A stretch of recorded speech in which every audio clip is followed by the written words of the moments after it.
देखिए ये जो एक लेक्चर है specifically I am recording for piecemeal distribution. इसमें केवल हम पीसमिल डिस्ट्रीब्यूशन की बात करेंगे और तकलीफ कुछ नहीं है, मैं आपको क्लियर कर दूं।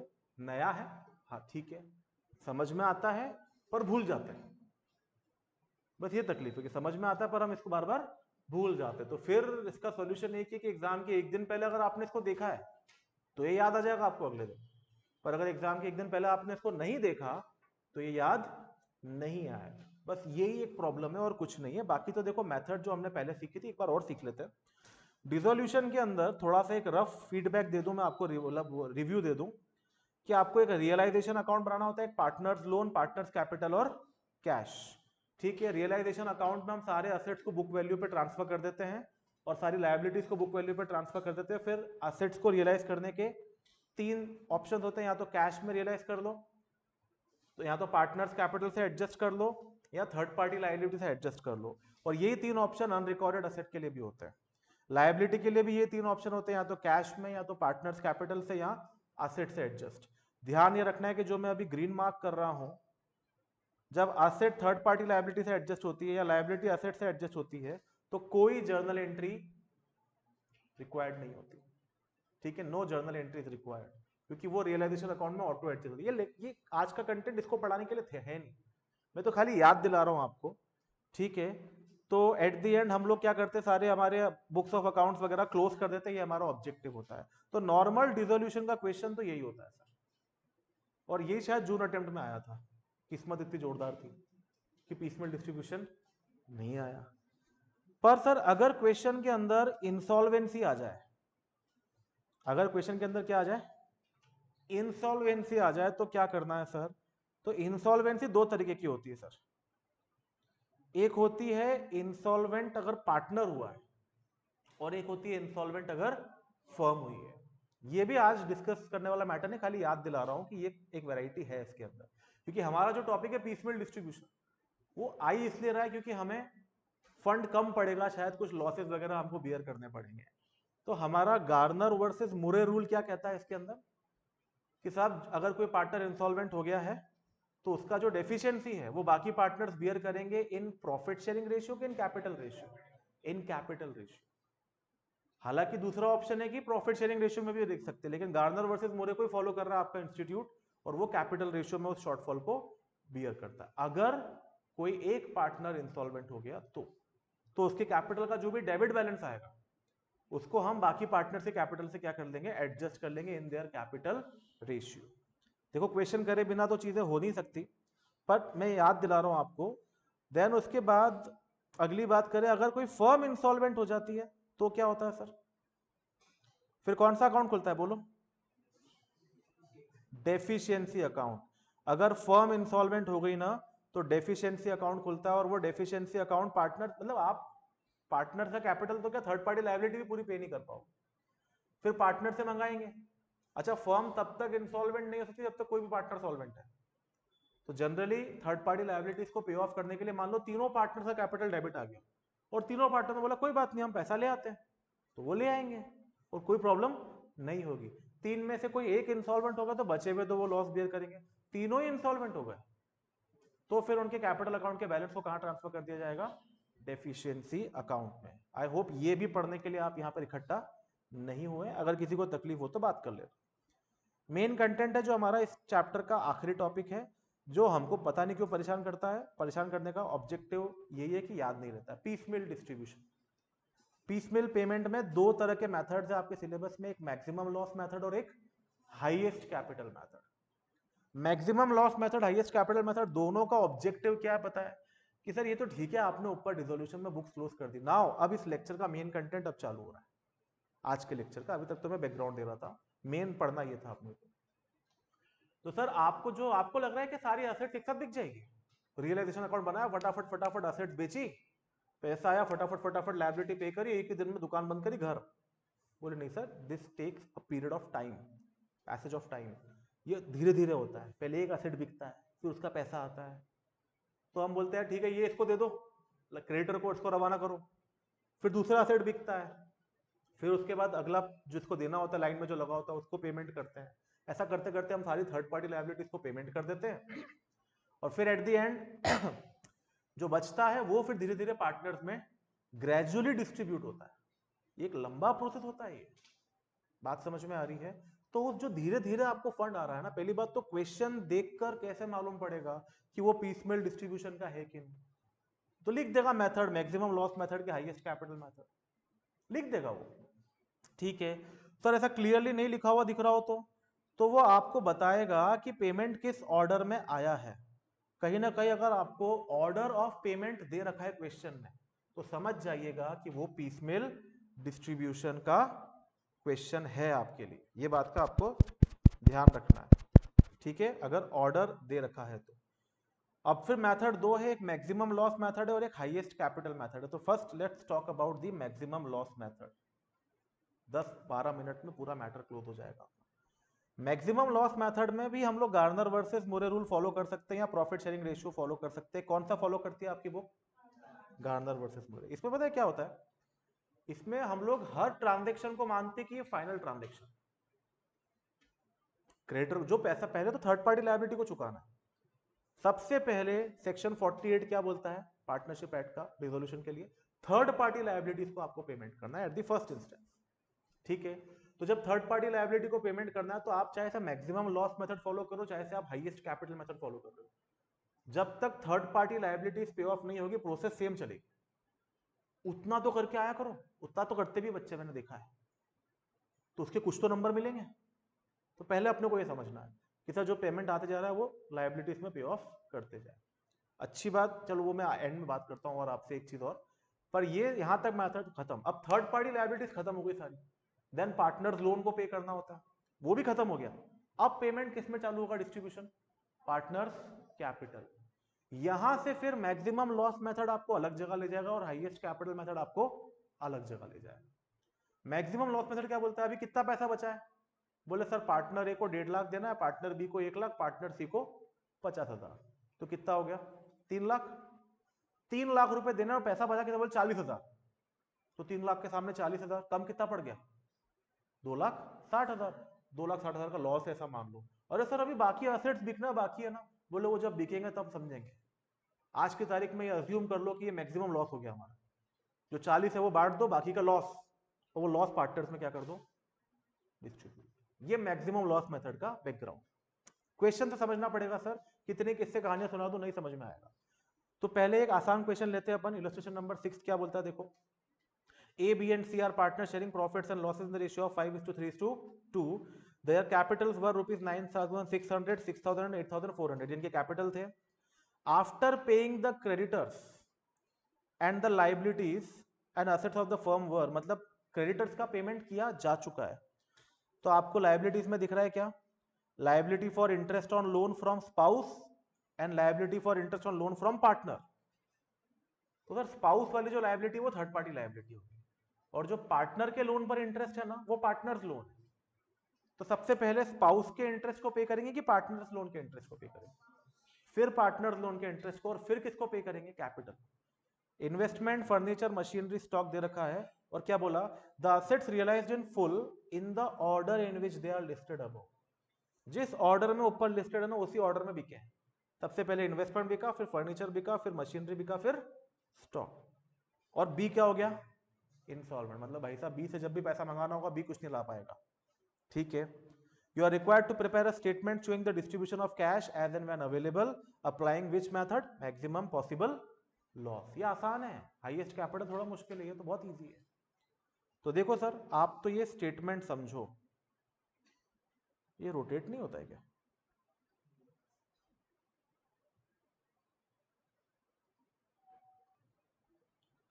देखिए इलस्ट्रेशन नंबर 6 का जो सॉल्यूशन आपकी बुक में आप उसको सामने रख सकते हो, मैं अपना बनाया हुआ सॉल्यूशन आपके सामने रखता हूं। तो statement of distribution of cash, ऊपर ऐसा अपन हेडिंग डाल सकते हैं, नीचे मेथड लिख सकते हैं मैक्सिमम लॉस मेथड अगर आपको लिखना हो तो। और देखो हमने कॉलम्स कितने बनाए। पहला कॉलम बनाया रियलाइजेशन अकाउंट, ठीक है। देन उसके बाद अमाउंट जो जो रियलाइज होगा। देन इसके बाद ये कॉलम्स आपके लिए इंपॉर्टेंट है, ये कितने बनेंगे? तो ये देखो जो जो चुकाना है ना पहले उनके ऑर्डर में, पहले थर्ड पार्टी लायबिलिटी, तो interest on spouse loan, then interest on partner loan, then capital लिखना शुरू करा और आखिरी में टोटल वाला कॉलम बनाया। तो ये जो टोटल वाला कॉलम है ना ये कैपिटल का टोटल है, अगर आप देख पाए तो, कि इतना कैपिटल का टोटल है हमारा 24,000। अब सबसे पहले इन्वेस्टमेंट को बेचेंगे, तो आप देखो ध्यान से बैलेंसेस, सबसे पहले रियलाइजेशन करा किसका, इन्वेस्टमेंट का। इन्वेस्टमेंट को बेचने पर कितना रुपया आया, 1,000। अब ये 1,000 को अलोकेट करना है, तो कैपिटल तक तो जाएगा ही नहीं मामला। इंटरेस्ट ऑन स्पाउस लोन पे सबसे पहले 1,000 अलोकेट हो जाएगा, माइनस कर दिया, बचा कितना, 2,000 में से 1,000 गया, 1,000 रुपए का इंटरेस्ट ऑन स्पाउस लोन और 1,000 रुपए का इंटरेस्ट ऑन पार्टनर लोन बच गया। और कैपिटल के बैलेंसेस भी आपको यहाँ लिखने हो ना, यहाँ पर ऐसा करके लिख सकते हो आप, बट मुझे जरूरी नहीं लगा इसलिए मैंने नहीं लिखा, क्योंकि मैं जब तक थर्ड पार्टी लायबिलिटी और पार्टनर लोन को एडजस्ट नहीं करूंगा मुझे वहां तक तो जाना भी नहीं है। अगला किसको बेचे बोलो साहब, क्वेश्चन देख लो, फर्नीचर, तो अगला फर्नीचर को बेच देते हैं। 2,000 रुपए मिले तो मुझे इंटरेस्ट ऑन स्पाउस लोन पे कितने एडजस्ट करना है, 1,000 ही एडजस्ट करना है, तो मैंने 1,000 एडजस्ट कर लिए, ठीक है।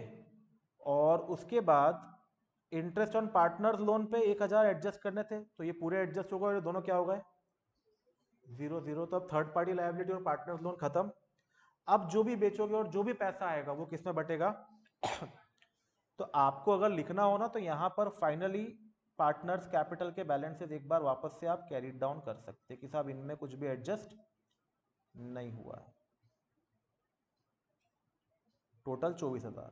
अब अगला एसेट बिककर, ध्यान से देखना, पार्टनर्स को चुकाना कितना है, 24,000। अब अगला एसेट बिककर अगर 24 या उससे ज्यादा कुछ आ गया तो ये मेथड यही खत्म हो जाएगी, क्योंकि फिर तो कोई लॉस होना ही नहीं है, जितना पैसा है बांट दो, खत्म, कैपिटल का बैलेंस 0। और अब जो भी आगे आएगा वो पूरा प्रॉफिट है, वो हमेशा किसमें बटेगा, पार्टनर्स में बटेगा। लेकिन हमें इसका क्वेश्चन अगर आया है तो ये बात ऑब्वियस है कि हमें 24 तो नहीं मिलने वाला। तो देखो अगला मशीनरी बेचूंगा तो कितना पैसा आएगा, 1,200। अब हमें तो 24,000 चाहिए थे, तो सर अभी और एसेट बिकेंगे ना, नहीं बिकेगी, ऐसा अज्यूम कर रहे हैं अपन अभी। मैक्सिमम लॉस मेथड नाम ही इसलिए कि मान लो कि आज की तारीख में जो हुआ बस यही है, बाकी सब लॉस। तो अगर मैं 1,200 की मशीनरी बेच रहा हूं और ऐसा अज्यूम कर लूं कि बची भी कोई एसेट नहीं बिकने वाली, तो मुझे मैक्सिमम लॉस कितना होगा वो निकालना है मुझे।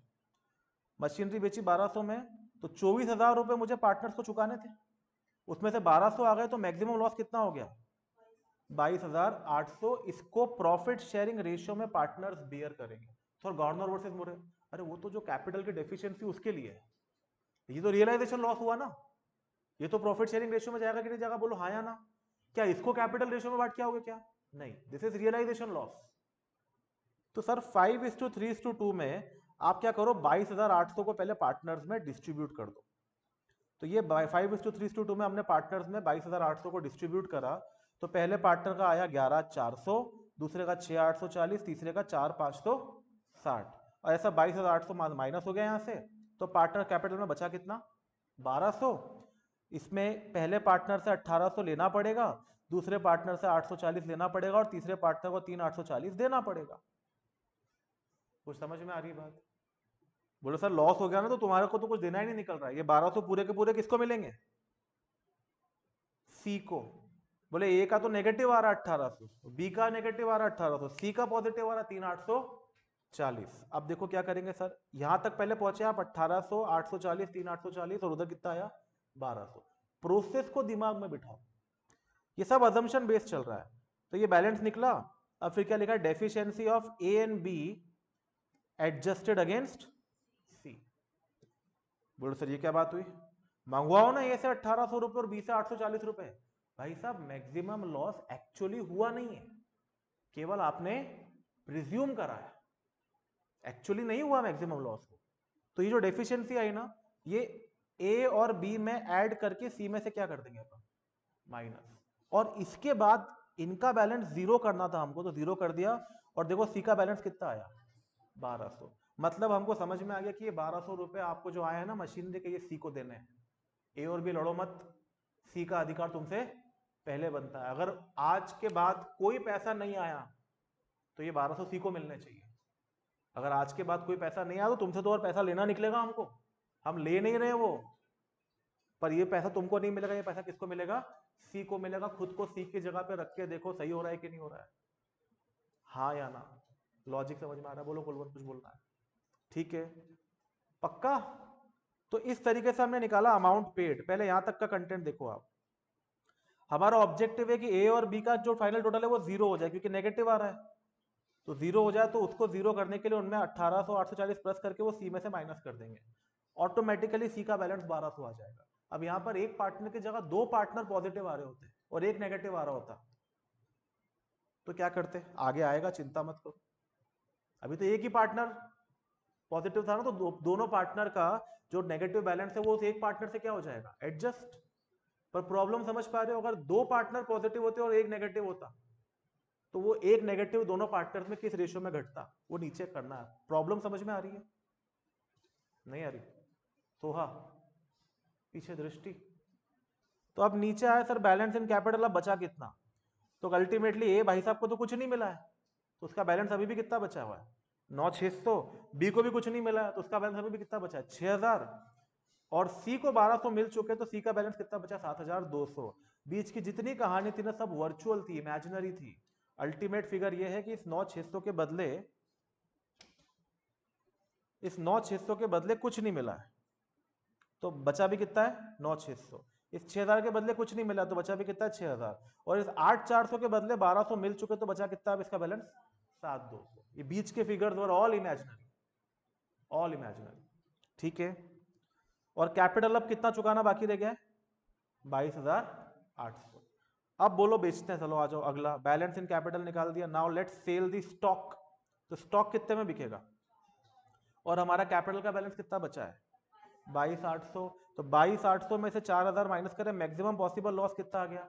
18,800। इसको 5:3:2 में, इमेजिनेशन है हमारा, वर्चुअली डिस्ट्रीब्यूट कर दो, तो 9,400, 5,640 और 3,760, 18,800 का लॉस हमने डिस्ट्रीब्यूट करा। तो अब देखो तीनों का पॉजिटिव आ गया।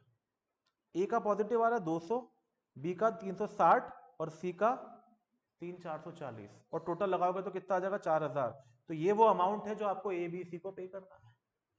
मतलब अगर आज पूरा लॉस हो जाए बचा हुआ, तो भी ए को कितना मिलेगा? 200, बी को कितना मिलेगा? 360, और सी को कितना मिलेगा? 3,440। मतलब अगर तीनों पार्टनर में से एक का भी नेगेटिव नहीं आया, तो जो फिगर आया ना वही आपको पे करना है। कुछ समझ में आ रही बात? पर अगर एक का नेगेटिव आ गया, तो वो नेगेटिव को जीरो करके बचे हुए पार्टनर्स में क्या करना होता है? अपने को सेट ऑफ करना होता है। तो अमाउंट पेड आ गया हमारा कितना? 200, 360 और 3,440। और उस हिसाब से बैलेंस अब निकालो, कितना आ गया? ए का 9,400, बी का 5,640 और सी का 3,760। क्या इसके बाद और कुछ बिकना बाकी? तो यहां पर आकर balance in capital account left unpaid. अब अगर और कोई कैश आएगा तो इससे पे करेंगे, अदरवाइज ये हो गया फाइनली 18,800 का आपका रियलाइजेशन लॉस, जो उनके कैपिटल अकाउंट में जाकर खत्म हो जाएगा। और बी क्या है यहां पर? इंसॉल्वेंट है, बोला है ना इन्होंने क्वेश्चन में। तो अगर ये कहानी को आगे बढ़ाना होता, तो बी का जो बैलेंस है कैपिटल का, तो बी का नेगेटिव तो आ ही नहीं रहा है, बी को तो और पैसा लेना निकल रहा है। तो उसके इंसॉल्वेंट हो जाने से हमारी फर्म को कोई फर्क नहीं पड़ेगा। हमारी फर्म को फर्क कब पड़ता? जब बी का कैपिटल बैलेंस क्या आता? नेगेटिव। तो वो देता नहीं हमको, तो वो फिर बचे हुए पार्टनर्स बियर करते, जैसा हम लोगों ने गार्नर वर्सेस मोरे में पढ़ा है। This is the easiest question of maximum loss. Concept पकड़ में आया? कोई तकलीफ हो एक बार रेफर करो इसको, तो क्लियर होंगी चीजें। कुछ पूछना है? एक क्वेश्चन और करेंगे, आ जाओ।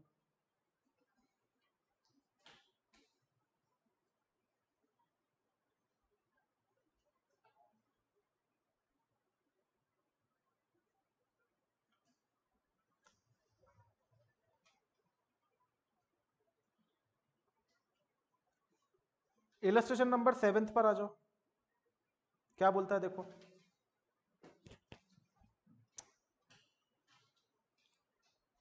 The following is the balance sheet of ABC on 31st December 2022.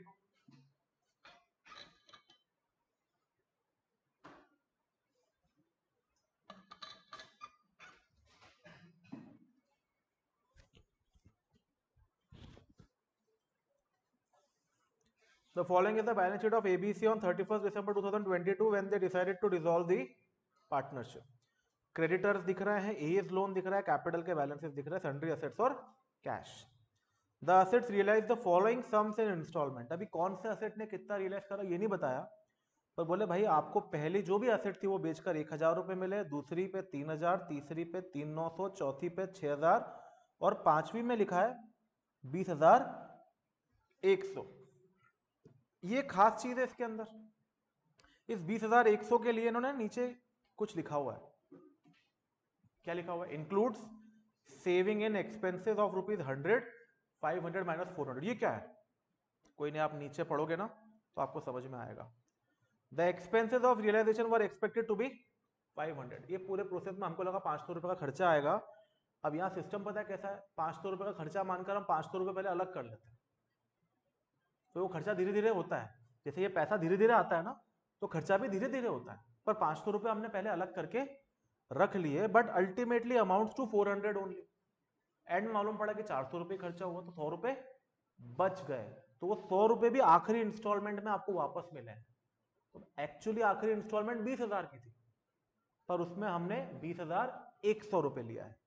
Show how at each stage the cash received should be distributed between the partners, they share profits in the ratio of 2:2:1। इन्होंने method नहीं लिखा है, method exam में आना चाहिए, तो मैंने लिख दिया पे मैक्सिमम लॉस मेथड के जरिए से। ठीक है, तो देखो आप आराम से इसको देखते चलिए। इन्होंने यहां पर थोड़ा सा फॉर्मेटिंग कुछ चेंज कर दिया। मेरे हिसाब से यहां पर एज लोन और क्रेडिटर्स दोनों का कॉलम बनना चाहिए था। बनाया बनाया बनाया, पर पार्टनर्स कैपिटल का कॉलम इन्होंने क्या करा, एक ही बना के रुको। फिर नीचे एक अलग टेबल बनाइए। सारी थर्ड पार्टी लायबिलिटीज को पे ऑफ करने के बाद नीचे इन्होंने पार्टनर्स कैपिटल के लिए अलग से टेबल बनाई है। आपको परेशान नहीं होना, आप जैसा इलस्ट्रेशन नंबर 6 में करते आए ना, कि यहीं पर पार्टनर्स कैपिटल का जो कॉलम है ना, इसको मैं 3 कॉलम में कन्वर्ट कर दूं तो बिल्कुल चलेगा, कोई तकलीफ नहीं है। तो आपको फिर नीचे अलग से टेबल बनाने की जरूरत नहीं पड़ेगी। इन्होंने खाली ये एक अलग फॉर्मेटिंग दिया आपको, तो आपको ये अच्छा लग रहा है कि वो अच्छा लग रहा है, तो आप वैसे चलाओ, इस क्वेश्चन को वैसे सॉल्व करो, बिल्कुल होगा। तो देखो सबसे पहले क्या बेचा अपन ने, पहला इंस्टॉलमेंट कितने का आया, 1,000 रुपए का। ठीक है, तो after taking into account cash balance and amount set aside for expenses. अब ध्यान से देखो, आपको लग रहा है कि वाह यार 1,000 था, 1,000 ऐसा का ऐसा उठा लिया, पर 500 रुपए आपके रियलाइजेशन एक्सपेंसेस के भी हैं। तो कायदे से आपके पास डिस्ट्रीब्यूशन के लिए 1,000 अवेलेबल नहीं होता। 1,000 में से 500 तो क्या चले जाते हैं सर, वो 100 रुपए बाद में वापस मिलेंगे वो अलग मैटर, पर अभी तो 500 जाएंगे। तो कायदे से यहां पर आपके पास अवेलेबल कितना होता, 500 ही, पर 500 का कैश बैलेंस भी तो अवेलेबल है ना, तो वो क्या हो जाएगा वापस से इसमें प्लस।